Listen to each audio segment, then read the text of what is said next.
Praise the Lord. जय मसीह। मेरे प्यारे भाई और बहनों, आप सभी को हमारा इस चैनल में बहुत बहुत स्वागत है। मेरे प्यारे भाई और बहनों, आज की विषय है ऐसा एक नगर जहां चांद और सूरज की कोई काम नहीं। हम सारे मानव जाति, जितने लोग भी इस धरती में जन्म लिए हैं, सारे लोग, सारे मानव जाति वो एक ऐसा नगर में प्रवेश करने जा रहे हैं जो नगर में चांद और सूरज की कोई काम नहीं है। वहां पे दिखाई भी नहीं देंगे। हमारा इस संसार में 12 घंटा रात होता है और 12 घंटा दिन होता है। 12 घंटा सूर्य प्रभुता करता है, 12 घंटा चांद प्रभुता करता है। लेकिन ये जो चल रहा है, ये सारी चीज बदलने वाला है। जो नगर में हम प्रवेश करने जा रहे हैं, हमारे लिए एक बहुत बड़ी खुशी का बात है कि उस नगर में कभी रात ही नहीं होगा, हमेशा उजाला उजाला उजाला उजाला। हम एक मानव जाति होके, एक श्रेष्ठ जीव होके, हम बहुत ही लकी पर्सन है कि हम उस नगर में प्रवेश करने जा रहे हैं। आइए हम वचन की ओर चलेंगे।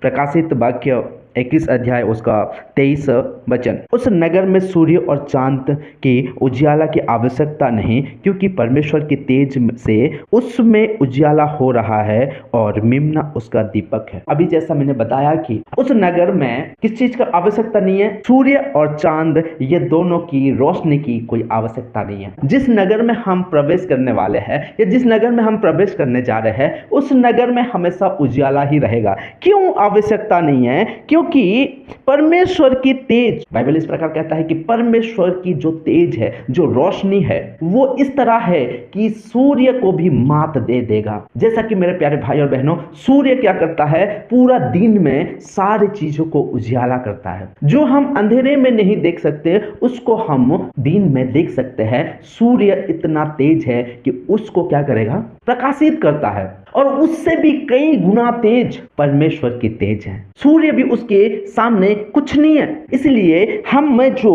उजियाला देगा, हमें जो प्रकाशित देगा, वो है परमेश्वर की तेज। यानी कि परमेश्वर जहां पे उपस्थित रहता है, वहां पे हमेशा उजाला ही उजाला होगा।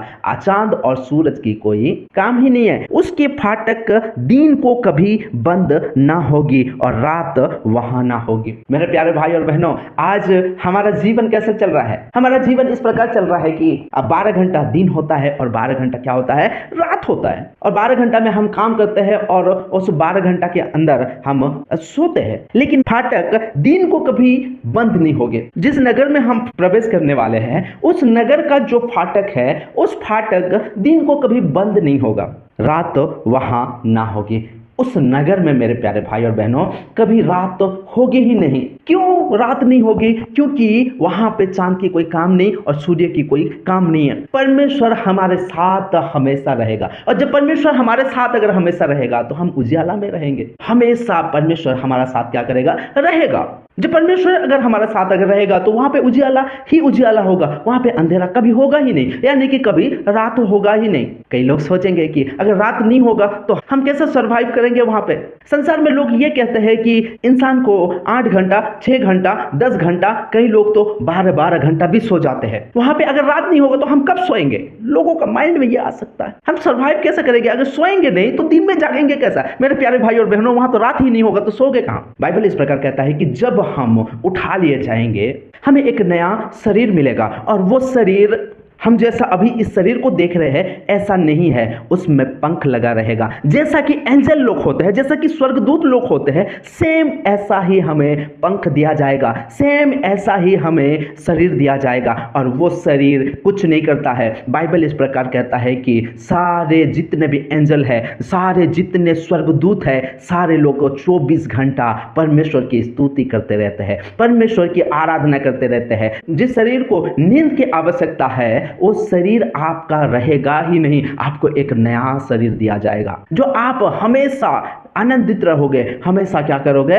वहां पे परमेश्वर की आराधना, स्तुति करोगे। हम उस नगर में प्रवेश करने जा रहे हैं जहां पे चांद और सूरज की कोई काम नहीं है। उस नगर में कौन प्रवेश कर सकता है? हम सारे मानव जाति प्रवेश कर सकते हैं। लेकिन ऐसा कुछ लोग हैं जो लोगों को बाइबल बताता है कि उस नगर में या उस फाटक में प्रवेश ही नहीं कर पाएंगे। वो लोग कौन है? आइए हम देखेंगे वचन को, 27 वचन। परंतु उसमें कई अपवित्र या घृणित काम करने वाला या झूठ का गढ़ने वाला किसी रीति से प्रवेश ना करेगा। उस फाटक में, जो नगर में हम प्रवेश करने जा रहे हैं, जो गेट में हम प्रवेश करने जा रहे हैं, उस गेट में कौन प्रवेश नहीं कर सकता?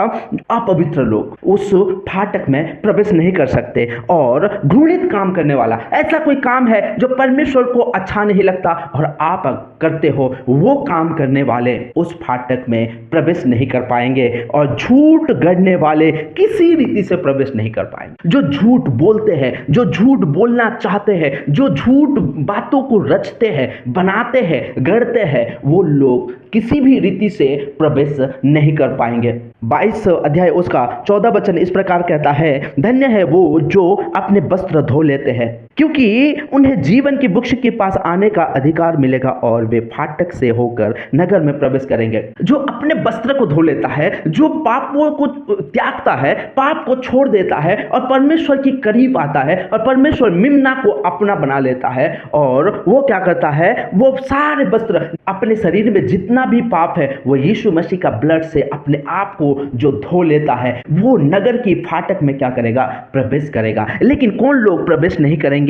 22 अध्याय उसका 15 वचन में, पर कुत्ते और टोन्हे करने वाले और व्यभिचार और हत्यारा और मूर्ति पूजक और हर एक झूठ का चाहने वाला और गढ़ने वाला बाहर रहेंगे। वो फाटक की बाहर कौन रहेगा? जो व्यभिचार करता है, जो झूठ बोलता है, जो झूठबाज को रचता है, मूर्ति पूजक है, वो लोग क्या करेंगे? उस नगर की फाटक में कभी भी प्रवेश नहीं कर पाएंगे। यहाँ पे जैसा लिखा है कि झूठ का गढ़ने वाला किसी रीति से प्रवेश ना करे। हम चाहते हैं या हम सोचते हैं कि हत्या करना बहुत बड़ी पाप है, मैं नहीं करूंगा। व्यभिचार करना बहुत बड़ी पाप है, मैं नहीं करूंगा। मूर्ति पूजा बहुत बड़ी पाप है, मैं नहीं करूंगा। लेकिन मैं आपको पूछना चाहता हूं, ये सारी चीज हमको दिख जाता है जब पाप की बात आता है। तो जब हम अपने मुंह से जब झूठ बोलते हैं, जब हम अपने मुंह से झूठ बात को रचते हैं, जब हम अपने मुंह से झूठ बात को बना बना के लोगों को फंसाते हैं, बाइबल इस प्रकार कहता है, जो झूठ बोलता है वो बाहर रहेगा। लेकिन आज मेरे प्यारे भाई और बहनों, मैं आपको बता देना चाहता हूं, इस जीवन में हम कितने बार हम झूठ बोले हैं। आज हमारे पास वो दिन है कि हम अपने वस्त्र को धो ले। हम अपने जीवन में कई सारे झूठ बोले हैं मेरे प्यारे भाई और बहनों, तो क्या हम प्रवेश नहीं कर पाएंगे? उस वचन को जान के भी अभी से और अगर झूठ बोलेंगे तो हम उस फाटक में कभी प्रवेश नहीं करेंगे, कदापि हम प्रवेश नहीं करेंगे। लेकिन मेरे प्यारे भाई और बहनों, जैसा कि लिखा है 14 वचन में, धन्य है वो मनुष्य जो अपने वस्त्र को धो लेता है। हम अपने जीवन में, पूरे जीवन में झूठ बोले, लेकिन आज समय है कि हम अपने वस्त्र को धो लें और आज से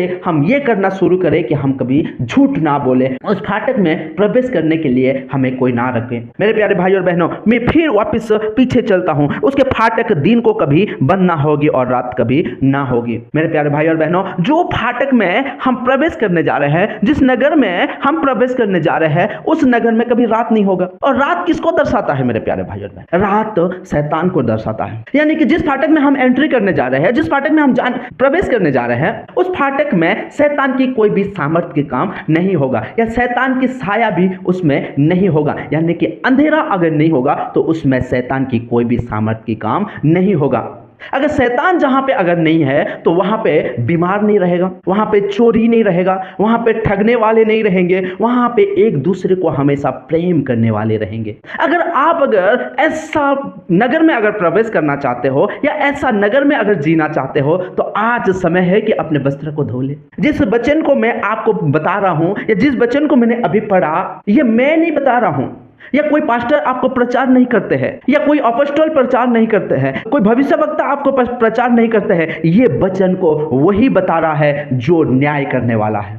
इस वचन को यीशु मसीह बता रहा है मेरे प्यारे भाई और बहनों, कि यीशु मसीह ये कह रहा है कि मेरे बच्चे सुधर जाओ, सावधान हो जाओ, मैं ये सब करने वाले के ऊपर मैं न्याय करूंगा। आप कोई भी हो मेरे प्यारे भाई और बहनों, आप कलेक्टर हो, आप जो भी मंत्री संतरी, आप जो भी हो, आप जितने भी बड़ी पद आपके पास हो, लेकिन आपके अंदर अगर ये है तो यीशु मसीह आपका न्याय जरूर करेगा। चाहे उसमें मैं क्यों ना हूं, मेरा न्याय जरूर करेगा। इसीलिए मेरे प्यारे भाई और बहनों, आज समय है कि हम अपने वस्त्र को धो ले, हम अपने वस्त्र को धो ले और इस वचन को हम अपने मन में रखें और हम सावधानी हो जाए। ये वचन लोगों को सावधान करने के लिए है कि सावधान हो जाओ, ये सब काम करने वालों को मैं न्याय करूंगा।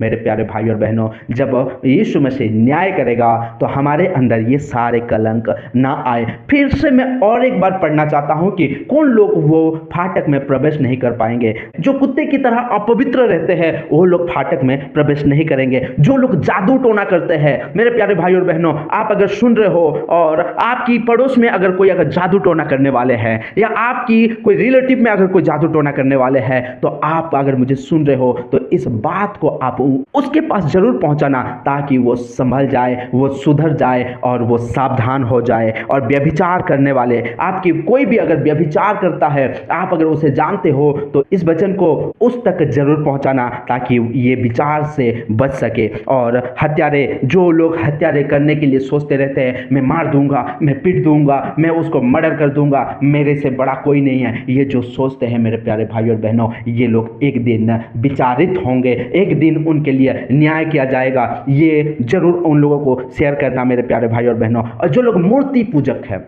जो लोग एक्चुअल की स्तुति की योग्य नहीं है, उन लोगों को आज की डेट में कई सारे लोग पूजा करते हैं। वो लोग भी, जो लोग मूर्ति पूजा करते हैं, उस फाटक में प्रवेश नहीं कर पाएंगे, यानी कि परमेश्वर के राज्य में कभी भी प्रवेश नहीं कर पाएंगे। और हर एक झूठ का चाहने वाला, जो झूठ को चाहता है, जो लोग बड़े बड़े ये जो व्यभिचार, हत्या, मूर्ति पूजा, ये जो बड़े बड़े पाप करके लोग नर्क में जा रहे हैं, और कई सारे लोग ऐसे हैं जो झूठ बोल के, जो कि सबसे छोटा एक वर्ड है झूठ। हत्या बहुत बड़ा हत्या है, लेकिन झूठ बोलना बहुत आसान है। आसान चीजों को करके लोग नर्क में जा रहे हैं। बाइबल में जो भी लिखा है मेरे प्यारे भाई और बहनों, बिना पूरा हुए कभी भी नहीं टलेगा। न्याय जो करेगा वही हमें बता रहा है कि सावधानी करने जा रहा है, या सावधान हो जाओ बोल के हमको एक अवेयरनेस कर रहा है। मेरे प्यारे भाई और बहनों, झूठ बोलने से बचे रहो और अपने वस्त्र को धो लो, ताकि आप न्याय से बचो और उस फाटक में प्रवेश करो, जो फाटक में मेरे प्यारे भाई और बहनों कभी रात ही नहीं होगा, जो फाटक में चांद और सूरज का कोई काम ही नहीं है। वो फाटक में हमेशा हम परमेश्वर के तेज में हम सब कुछ देख। मैं आशा करता हूं मेरे प्यारे भाई और बहनों, इस वचन के द्वारा परमेश्वर आपको अपने वस्त्र धोने के लिए सामर्थ्य देंगे और झूठ बोलने से आपको बचा के रखेंगे। आप अगर हमारा वीडियो को देखते हो, ऐसे वचन के लिए आपकी अगर कोई प्रेयर रिक्वेस्ट रहेगा तो आप हमें कमेंट करना। आप हमारे साथ जुड़ने के लिए हमारा चैनल को सब्सक्राइब करना, लाइक करना, और ऐसे वचन लोगों तक पहुंचाने के लिए हमारा इस वीडियो को लोगों तक शेयर करना। मैं आशा करता हूं कि परमेश्वर आपको बहुत बहुत आशीषित करेंगे। आमीन। God bless you.